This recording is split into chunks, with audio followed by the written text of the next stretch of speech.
I bought this PC off Facebook Marketplace, and man, it was definitely a mistake. The first thing I did was open up the PC to see what we had inside. The processor was an AMD quad processor, which is what we were promised. However, it was an Athalon and just not really that great. Immediately, we also noticed that there was a hard disk drive, which is super slow on boot time, so we're gonna have to change that out. The only good things that we had, Windows was actually already installed, and it had 16 gigabytes of RAM. So we could trade the old hard drive out for an SSD and just clone it. That way we can keep our Windows installation. If you want to know how to do this, you can see the video on my channel where I walk you through this step by step. Before I installed a graphics card to this thing, I had the worst time ever trying to figure out how to get it to display on my newer monitor. Turns out I needed an old junky TV because my monitor was too new to work with this old integrated graphics system. So what we did was we slapped in a Quadro k620 to get the job done, and it could game a little bit. I was really surprised. In the game of Valorant, we ran it at 720p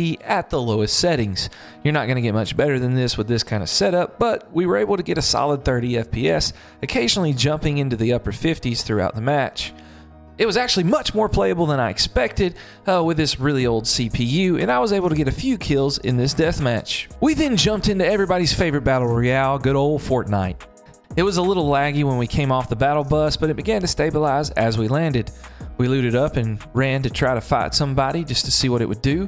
We finally found someone over here by this barn, and we saw the FPS jump a lot throughout this match. We stayed over 30 though, which was promising considering what we paid for this PC, and jumped up to around 60 a lot during the game. We tried the best we could, but we did not get an elimination. Next up, we tried a little Overwatch 2, and to be honest, this one was a little disappointing.